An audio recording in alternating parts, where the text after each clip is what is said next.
আসসালামু আলাইকুম প্রিয় দর্শক, অন্য মঞ্চের আলাপ চাইতায় আপনাদের সকলকে আমন্ত্রণ জানাচ্ছি। যখন পরিস্থিতিটা এমন যে নির্বাচনের তফসিল ঘোষণার 24 ঘন্টা না পার হতেই জুলাই আগস্ট আন্দোলনের নেতৃত্ব স্থানীয় এক তরুণ, যিনি কিনা নির্বাচনে প্রার্থী হতে চেয়েছিলেন, সেই ওসমান হাদিকে দিনে দুপুরে ঢাকায় একটা টার্গেট কিলিং প্রচেষ্টার শিকার করবার মাধ্যমে একটা বড় ধরনের অস্থিতিশীলতা সৃষ্টির চেষ্টা একেবারে স্পষ্ট হয়ে উঠেছে।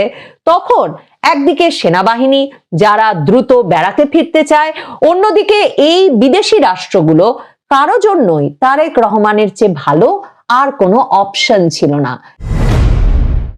2024 সালের 5ই আগস্ট শেখ হাসিনা সরকারের পতনের পর থেকে এই যেমন তারেক রহমান কবে ফিরবেন এই নিয়ে গুঞ্জন, আলোচনা এবং রহস্য ক্রমাগত ঘনীভূত হচ্ছিল, বিশেষভাবে সে কারণে যে বারবারই শিগগিরই ফিরবেন, এ মাসেই ফিরবেন, অত তারিখের আগে ফিরবেন, এমন করে বিএনপির বিভিন্ন শীর্ষস্থানীয় নেতারা বিভিন্ন ডেডলাইন দিচ্ছিলেন, তারিখ দিচ্ছিলেন বটে, কিন্তু শেষ পর্যন্ত তারেক রহমান ফেরেন নাই। বিশেষ করে নভেম্বরের শেষে যখন মা খালেদা জিয়া গুরুতর অসুস্থ হয়ে উঠলেন, নির্বাচনের আর বেশি দিন বাকি নাই, নির্বাচনী তফসিল যে কোনো সময়ে, বিএনপি নেতাদেরও তারেক রহমান এখনই ফিরে যাবেন এই রবটা তুঙ্গে, তখন যখন মায়ের গুরুতর শারীরিক পরিস্থিতিতেও তারেক রহমান দেশে ফেরার উদ্যোগ নিতে পারেন না, বরং 29শে নভেম্বর তারিখে, মানে সপ্তাহ দুয়েক আগে, এমন এক ফেসবুক পোস্ট দেন তারেক রহমান, যেখানে তিনি বলেন যে এমন সংকটকালে মায়ের স্নেহ স্পর্শ পাওয়ার তীব্র আকাঙ্ক্ষা আমারও রয়েছে, কিন্তু অন্য আর সবার মতো এটা বাস্তবায়নের ক্ষেত্রে আমার একক সিদ্ধান্ত গ্রহণের সুযোগ অবারিত ও একক নিয়ন্ত্রণাধীন নয়। স্পর্শকাতর এই বিষয়টি বিস্তারিত বর্ণনার অবকাশও সীমিত। রাজনৈতিক বাস্তবতার এই পরিস্থিতি প্রত্যাশিত পর্যায়ে উপনীত হওয়া মাত্রই স্বদেশ প্রত্যাবর্তনে আমার সুদীর্ঘ উদ্বিগ্ন প্রতীক্ষার অবসান ঘটবে বলে আমাদের পরিবার আশাবাদী। মানে তখন আরো এই জল্পনা দানা বেঁধে ওঠে যে কোন সে বাধা, যে বাধার কথা তারেক রহমান মুখে ফুটে উচ্চারণ করে বলতে পারছেন না, যে বাধা পেরিয়ে তিনি দেশের মাটিতে পা রাখতে পারছেন না বলে তিনি তার রোগশয্যায় থাকা মায়ের এই অবস্থায়, নির্বাচনের যখন আর মাত্র কিছুদিন বাকি, তখনও মায়ের পাশেও দেশে দাঁড়াতে পারছেন না, দলের দায়িত্ব নিতে পারছেন না। কিন্তু এখন বরং প্রশ্ন করা যেতে পারে, কোন সে বাধা, যে বাধায় এতদিন দেশে ফিরতে পারেন নাই, মানে 15 মাসেও দেশে ফেরার কথা বিবেচনা করতে পারেন নাই তারেক রহমান, সে বাধা সরালো কে? কোন সে বাধা, যে বাধা 2 সপ্তাহেরও কম সময়ে এরপর সরে গেল?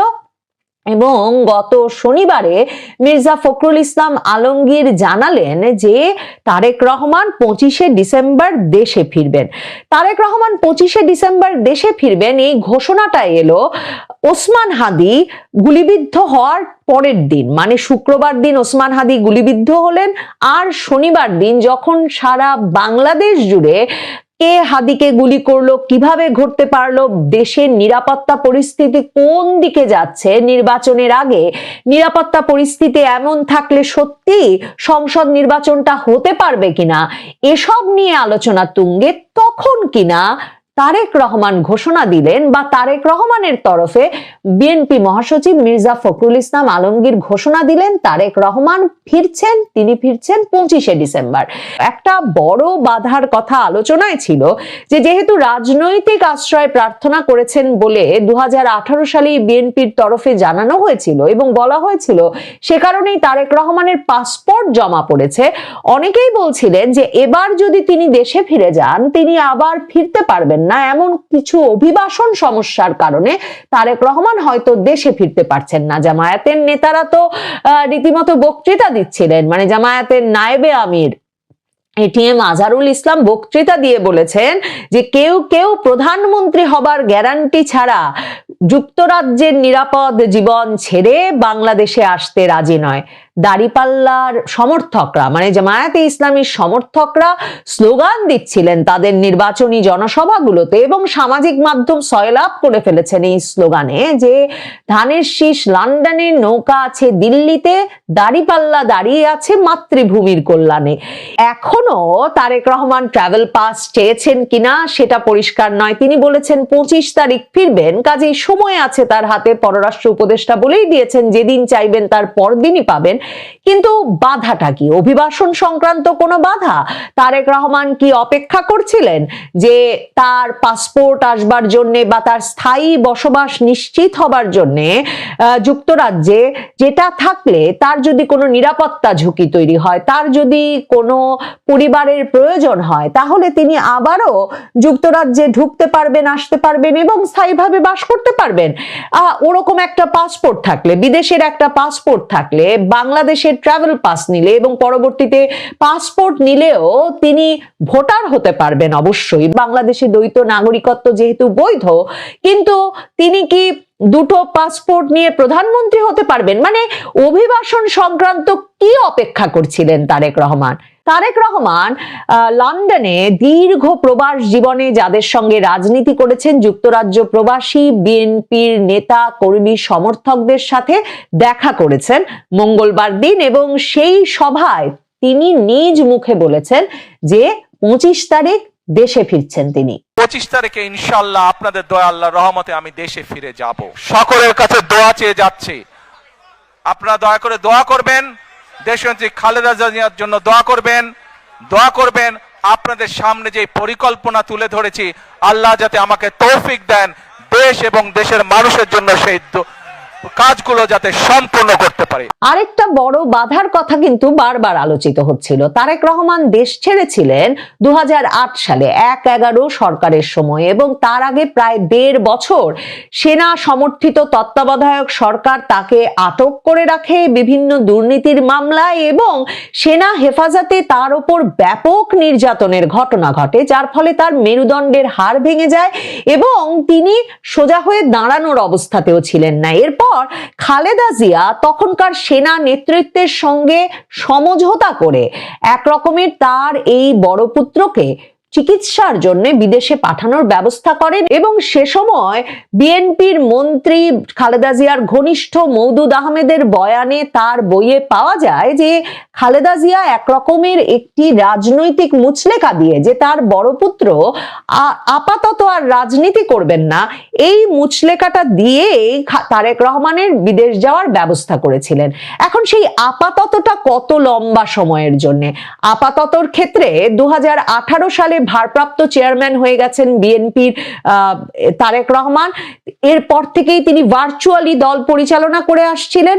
তো আপাততর ক্ষেত্রে সেই সেনাবাহিনীর নেতৃত্ব বা বাংলাদেশ সেনাবাহিনীকে আপাতত এমনটাই মনে করছিল কিনা যে এখনো তার দেশে ফেরার সময় হয় নাই, ভার্চুয়ালি তিনি দলের সঙ্গে যুক্ত আছেন, সংগঠন করছেন, সব ঠিক আছে, কিন্তু তাকে দেশে ফিরতে দেওয়া যাবে না, সেটাই তারেক রহমানের সামনের বড় বাধা কিনা, সেই প্রশ্ন নিশ্চয়ই তোলবার যুক্তিসঙ্গত কারণ ছিল।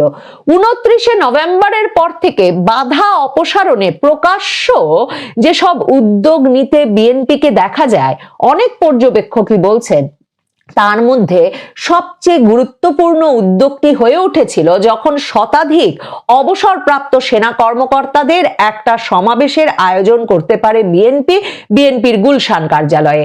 সেই সভায় ভার্চুয়ালি যোগ দিয়ে তার মা বেগম খালেদা জিয়া প্রধানমন্ত্রী থাকার সময় তার নিরাপত্তায় নিয়োজিত এসএসএফ এর প্রধানের কাছে প্রকাশ্যেই ক্ষমা প্রার্থনা করেন একবার তার সঙ্গে রূঢ় আচরণের জন্য। তো এমন মন্তব্য করা বা এমন যোগ বিয়োগ করাটা খুব অস্বাভাবিক নয় যে যেই সেনাবাহিনী 2007 সালে প্রধানমন্ত্রী পুত্র হিসেবে বেপরোয়া হয়ে ওঠা তারেক রহমানকে একটা শিক্ষা দেওয়া, তারা যখন সংস্কার করে নতুন বাংলাদেশ গঠনের দায়িত্ব নিল 1/11 সরকার গঠনের মাধ্যমে, সে সময় জরুরি মনে করেছিল, তাদের কাছে তারেক রহমানের এই বিনয়ী চরিত্রটা এবং তিনি যে তার আগের যে কোনো ভুলের জন্য প্রকাশ্যে অপ্রকাশ্যে ক্ষমা চাইতে পর্যন্ত প্রস্তুত, সেটা দেখানো তারেক রহমানের জন্য বিএনপির জন্য জরুরি হয়ে পড়েছিল, কারণ না হলে সেনাবাহিনী কিছুতেই তারেক রহমানকে দেশে ফেরার ক্ষেত্রে গ্রিন সিগন্যাল দিতে রাজি হচ্ছিল না। ওই সভাটিতে বিশেষভাবে প্রকাশ্য ক্ষমা প্রার্থনার ঘটনাটি তারেক রহমানের প্রতি সেনাবাহিনীর সাবেক কর্মকর্তাদের এক রকমের সহানুভূতিশীল করে তোলে। তারেক রহমান সেদিক থেকেও একটা গ্রিন সিগন্যাল পান এবং তার ফলে একটা বাধা দূর হয়। তৃতীয় যে বাধাটির কথা না বললেই নয়, আন্তর্জাতিক সম্প্রদায়ের সমর্থন ছিল কিনা তারেক রহমানের প্রতি। দেখুন, এই যে তারেক রহমান আসলেই প্রধানমন্ত্রী হতে পারবেন কিনা, এই আলোচনাটা করতে গেলেই সবসময় মার্কিন যুক্তরাষ্ট্রে সেই 2007 সালে যখন 11 সরকার তারা একরকম নিজ হাতে গড়ে দিল সেনা সমর্থিত তত্ত্বাবধায়ক সরকার, তখন তাদের যে কি পরিমাণ প্রধানমন্ত্রী পুত্র তারেক রহমানের বিষয়ে বিরোধিতা ছিল, তখন একের পর এক মার্কিন তার বার্তায় সে সময় বাংলাদেশে নিযুক্ত মার্কিন রাষ্ট্রদূতরা তারেক রহমান সম্পর্কে কি কি লিখেছেন, কিংবা তারা যে তখন তারেক রহমানকে যুক্তরাষ্ট্রে কালো তালিকাভুক্ত করবার পরামর্শ যুক্তরাষ্ট্রের পররাষ্ট্র মন্ত্রণালয়কে দিয়েছিলেন, এ সবই নথিভুক্ত আছে। কাজেই তারেক রহমান যখন 24 আগস্টের পর থেকে দেশে ফিরতে পারছিলেন না, তখন বারবারই প্রশ্ন আসছিল যে তার মানে কি যুক্তরাষ্ট্র সহ বাংলাদেশে প্রভাব বিস্তারকারী কোন দেশের কাছ থেকেই তিনি গ্রিন সিগন্যাল পাচ্ছেন না যে তিনি বাংলাদেশে ফিরবেন এবং ফিরলে তিনি প্রধানমন্ত্রী হতে পারবেন। সেক্ষেত্রে ভারত এবং যুক্তরাষ্ট্রের নামটাই বারবার ফিরে ফিরে আসছিল। এখন ধারণা করা যাচ্ছে, বলা হচ্ছে একদিকে যেমন বাংলাদেশের সেনাবাহিনী, অন্যদিকে যুক্তরাষ্ট্র, ভারত প্রত্যেকেই একরকম মরিয়া হয়ে উঠেছে ইউনূস সরকারের অবসানের মাধ্যমে একটা নির্বাচিত সরকারের কাছে বাংলাদেশের ক্ষমতা হস্তান্তরের বিষয়ে।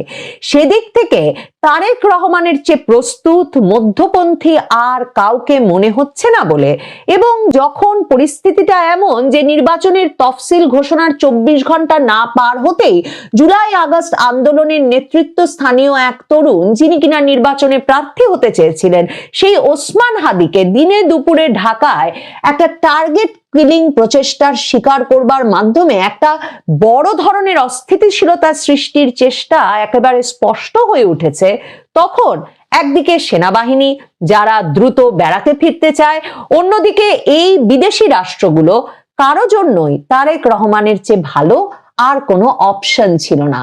সে কারণে হঠাৎ করে যে বাধা পাহাড় হয়ে দাঁড়িয়েছিল তারেক রহমানের সামনে 29 নভেম্বর তারিখেও, সে বাধার বিশাল পাহাড় হঠাৎ করে সরে যায় আর তারেক রহমান সে বাধার পাহাড় ডিঙিয়ে বাংলাদেশের দিকে রওনা হওয়ার তারিখ ঘোষণা করতে পারেন।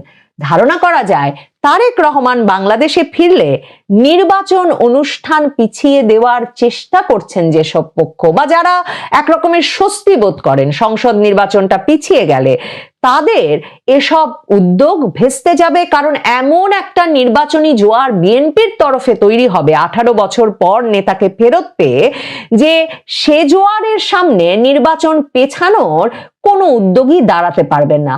তবে তারেক রহমান কিন্তু প্রতিদিনই তার বক্তৃতায় বলছেন নির্বাচন সহজ হবে না, অনেক ষড়যন্ত্র আছে। লন্ডনে সর্বশেষ বক্তৃতাটাতেও সে কথা বলেছেন তিনি। সামনে কিন্তু আমাদের কঠিন সময়, ষড়যন্ত্র থেমে নেই এবং এই নির্বাচনও কিন্তু খুব সহজ নয়। আপনারা অনেকেই কিন্তু ব্যাপারটা এখন বুঝতে পারছেন। 1 বছর আগে যা বলেছিলাম সেটা কিন্তু হচ্ছে এখন। আমি আবারও বলছি, সামনের সময় কিন্তু খুব সুবিধার না, কাজেই সকলকে ঐক্যবদ্ধ থাকতে হবে। কিন্তু নির্বাচন অনিশ্চিত হলে তারেক রহমান কি দেশে ফিরতেন? তার মানে তারেক রহমান যদি দেশে ফেরেন 25 তারিখ, একরকম ধরেই তো নেওয়া যায় যে নির্বাচন হচ্ছে, আর নির্বাচন হলে তারেক রহমান প্রধানমন্ত্রী হচ্ছেন। সম্ভবত এই সবগুলো বিষয়ে একরকম আশ্বস্ত হয়ে আশ্বাস পেয়েই তারেক রহমান রওনা হচ্ছেন দেশের পথে। বন্ধুরা, প্রীতি, সালাম এবং শুভেচ্ছা নেবেন। এই মুহূর্তে বাংলাদেশে অনেকগুলো বিষয় নিয়ে আলোচনা হচ্ছে। তার মধ্যে অন্যতম হলো যে আগামী 25শে ডিসেম্বর লন্ডন থেকে দীর্ঘদিনের নির্বাসিত বিএনপির চেয়ারপারসন তারেক রহমান কি আসলেই বাংলাদেশে ফিরবেন কিনা। অনেকের সাথেই আমার কথা হয়েছে, অনেকে ব্যক্তিগতভাবে জিজ্ঞেস করেছেন, অনেকে সংশয় প্রকাশ করেছেন এবং এখন পর্যন্ত অধিকাংশ মানুষই বিশ্বাস করেন যে তারেক রহমান ফিরবেন না। আসলেই কি তিনি ফিরছেন 25শে ডিসেম্বর? আজকে এই নিয়েই কথা বলবো। তার আগে আসুন একটু দেখে নিই যে তিনি আসলে নিজের 25শে ডিসেম্বর বাংলাদেশে ফেরা নিয়ে কি বলছেন। আপনারা সবাই জানেন যে আজকে এই অনুষ্ঠানটি প্রথমত দুটো বিষয়, এক 16ই ডিসেম্বর আমাদের বিজয় দিবস, এবং একই সাথে আপনাদের সাথে বহুদিন ছিলাম, 17 প্রায় 18 বছর আপনাদের সাথে ছিলাম, বাট আগামী 25 তারিখে ইনশাল্লাহ আমি দেশে চলে যাচ্ছি। সেজন্যই আপনাদের সাথে খুব শান্তভাবে আপনাদের সাথে দুটো কথা বলতে চাই। আপনারা জানেন যে গত মাসে হঠাৎ করে খালেদা জিয়া অসুস্থ হয়ে পড়েন। বিশেষ করে 21শে নভেম্বর সশস্ত্র বাহিনী দিবসে যোগদানের পরে তিনি অসুস্থ হন এবং পরবর্তীতে তাকে এভার কেয়ার হাসপাতালে নেওয়া হয় এবং সেখান থেকে তার অবস্থা আরো অবনতি ঘটলে তাকে একসময় লন্ডনে নিয়ে যাওয়ার চিন্তা ভাবনা করা হয় এবং সেটি যে কোনো কারণেই হয়নি। একবার বলা হলো যে কাতারের আমিরের রয়্যাল কাতার অ্যাম্বুলেন্স আসবে, পরে শুনলাম যে সেই অ্যাম্বুলেন্সের কারিগরি ত্রুটির জন্য ঢাকায় আসবে না। যদিও আমরা যতদূর জানি যে কাতারের আমিরের অনেকগুলো এয়ার অ্যাম্বুলেন্স আছে, সুতরাং একটা কারিগরি ত্রুটি হলে অন্যগুলো তিনি পাঠাতে পারলেন। পরে শুনলাম যে জার্মানিতে একটি এয়ার অ্যাম্বুলেন্স ভাড়া করা হয়েছে এবং তারা এসেই নিয়ে যাবেন, কিন্তু সেটিও ঘটেনি।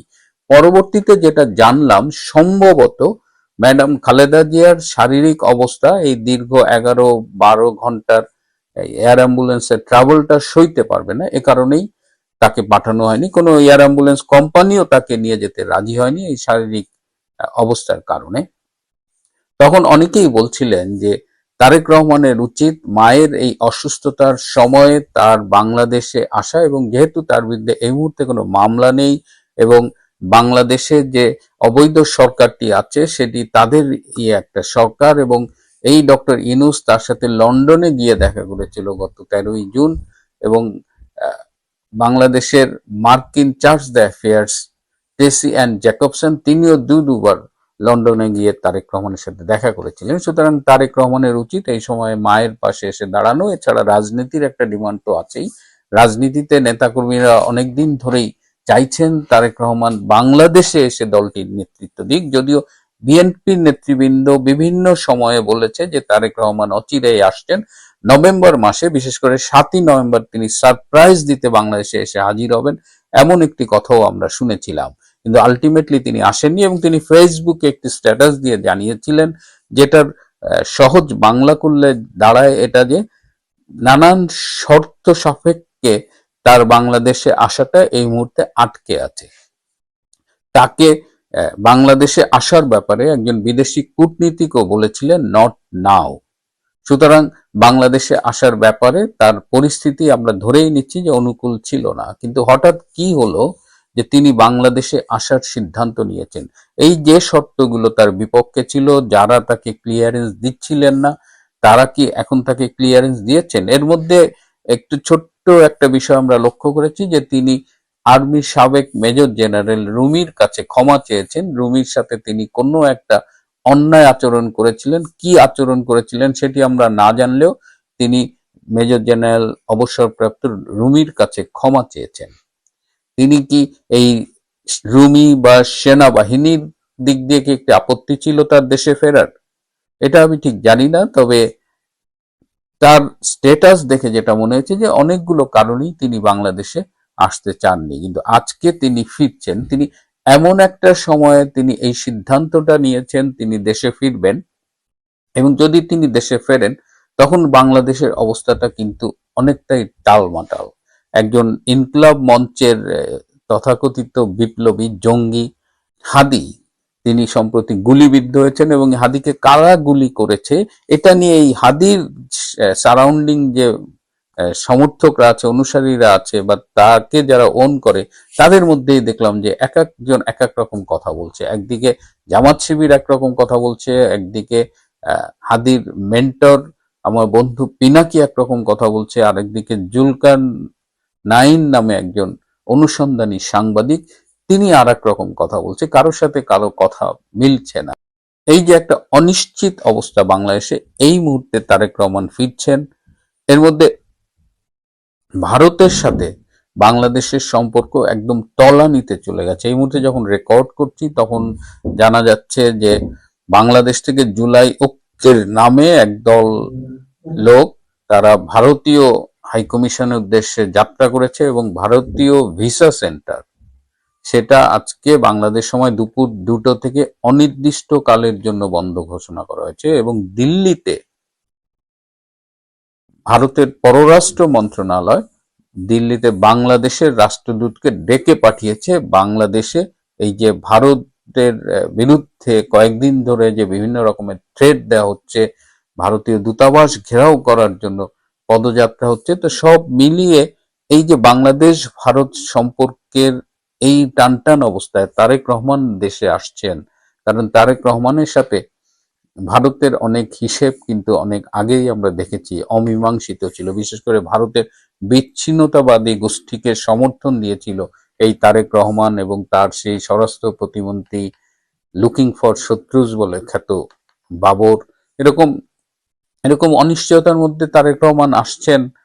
তারেক রহমান যদি গত বছর আগস্টে আসতেন, 10ই আগস্ট বা আগস্ট মাসে আসতেন, তাহলে একরকমের ভাইব তৈরি হতো, কিন্তু আজকে যখন তিনি আসতেছেন আমি জানি না সেটা কি হবে। যতদূর খোঁজ নিয়ে জানা গেছে যে হাদি গত শুক্রবার গুলিবিদ্ধ হওয়ার পরই ডক্টর ইউনূস কিন্তু বিএনপি, জামাত এবং এনসিপির সাথে বসেছিলেন এবং সেখানে তিনি বলেছেন আপনারা যদি নিজেদের মধ্যে এভাবে কামড়াকামড়ি করেন তাহলে ফ্যাসিস্ট হাসিনা আবার বাংলাদেশে ফিরে আসবে, ভারত আবার বাংলাদেশে অ্যাডভান্টেজ নেবে এবং শেখ হাসিনা যদি ফিরে আসে তাহলে আমাদের কারো রক্ষা নেই। এটি বলে তিনি আবার 3 পার্টিকে এক করেছেন এবং এই ডক্টর ইউনূসের এই টেকনিকটা কিন্তু বেশ ইফেক্টিভ এবং তিনি তারেক রহমানকে আসার ব্যাপারেও একটা সিগন্যাল দিয়েছেন। তারেক রহমানের সামনে একটা মূলা ঝুলানো হয়েছে, সেই মূলাটা হলো যে এই যে 12ই ফেব্রুয়ারি যে নির্বাচনটি ঘোষিত হয়েছে সেই নির্বাচনটি আসলে এক ধরনের আই ওয়াশ হবে, এখানে একটা পাতানো খেলা হবে।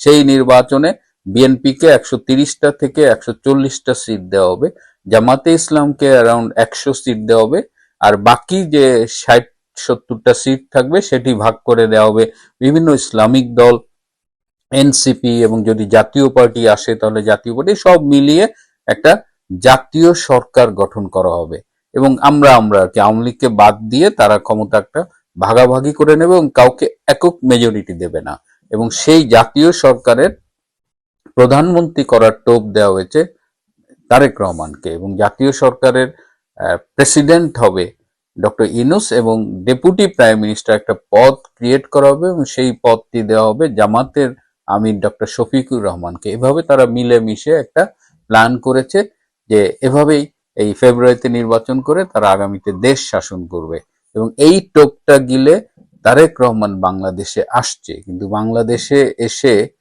তিনি কোন বিপদে পড়বেন কিনা এই আশঙ্কাটা কিন্তু রয়েই যাচ্ছে। কারণ আগামী 12ই ফেব্রুয়ারি নির্বাচন করবার জন্য ডক্টর ইউনূস শিবির যেমন তৎপর, তেমন এই নির্বাচনটি না হবার ব্যাপারেও কিন্তু অনেক রকমের নেপথ্যে মুভমেন্ট চলছে। অনেকেই বিশ্বাস করেন যে আগামী 12ই ফেব্রুয়ারি নির্বাচন হবে না। 12ই ফেব্রুয়ারি যদি নির্বাচন না হয় এবং সেই ক্ষেত্রে যদি কোনো পরিবর্তন হয়, সেই পরিবর্তনে তারেক রহমান কিভাবে এফেক্টেড হতে পারেন সেই জায়গাটায় কিন্তু একটা অনিশ্চয়তা রয়ে গেছে। সুতরাং এই মুহূর্তে তারেক রহমানের ফেরার সিদ্ধান্তটা কতখানি ভালো সিদ্ধান্ত হবে সেটা সময়ই বলে দেবে, যদিও তার দলের জন্য এই মুহূর্তে তারেক রহমানের দেশে আসাটা অনেকেই মনে করছেন খুব জরুরি। সুতরাং আমরা তারেক রহমান ফিরবে কিনা এটার জন্য আমাদের 25শে ডিসেম্বর পর্যন্তই অপেক্ষা করতে হবে। তবে এটা নিশ্চিত যে তারেক রহমান যদি বাংলাদেশে ফেরেও তিনি একেবারে আগুনের ভেতরে পা রাখবেন, এটা নিয়ে কারো কোনো সন্দেহ নেই।